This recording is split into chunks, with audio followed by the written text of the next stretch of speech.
తిరుమల శ్రీవారి దర్శనం పేరుతో భక్తులకు టోపీ పెట్టి పరారైన అశోక్ రెడ్డిని పోలీసులు అరెస్ట్ చేశారు. తెలంగాణ రాష్ట్రానికి చెందిన పలువురు భక్తులను అశోక్ మోసం చేశాడు. అశోక్ రెడ్డి శ్రీవారి సేవా టికెట్లు ఇప్పిస్తానని 4 లక్షల రూపాయల భక్తుల నుంచి వసూలు చేశాడు. డబ్బులు ఆన్లైన్ ద్వారా వేయించుకున్న భక్తులకు టోకరా వేశాడు. దీంతో దళారీ అశోక్పై విజిలెన్స్ అధికారులకు భక్తుడు భజరంగ్ అమన్ గోయల్ ఫిర్యాదు చేశాడు. అశోక్ రెడ్డిపై కేసు నమోదు చేసి రిమాండ్కు తరలించారు. శ్రీవారి భక్తులు దళారీలను చీటర్ల మాటలను నమ్మవద్దని పోలీసులు తెలిపారు.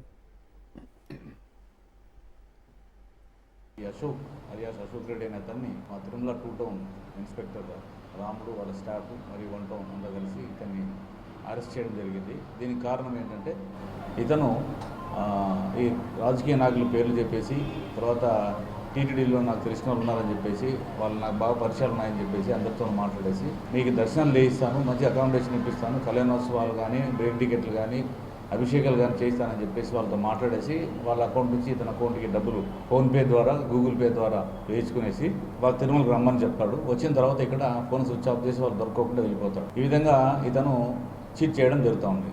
ఇందులో భాగంగానే అమన్ గోయల్, తర్వాత గౌతమ్ గుప్తా, రాధికా అగర్వాల్, గోపాల్ అగర్వాల్, బాలకృష్ణ ఇలాంటి వారి దగ్గర గురించి కూడా దగ్గరగా 4,1,000 రూపాయల 700 రూపాయల దాకా ఇతను మోసం చేసి ఇతను అకౌంట్లో వేసుకోవడం జరిగింది.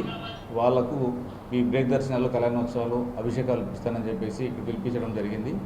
వాళ్ళు వచ్చిన తర్వాత వాళ్ళ ఫోన్ ఎత్తుకోకుండా ఇతను వాళ్ళు దొరుకోకుండా ఉండడం జరిగింది. దీని మీద వాళ్ళు విజిలెన్స్ వారికి రిపోర్ట్ చేయడం జరిగింది. విజిలెన్స్ వారు తిరిగి మాకు 2 టౌన్లో కంప్లైంట్ చేయడం వల్ల చీటింగ్ కేసు నమోదు చేసి కేసు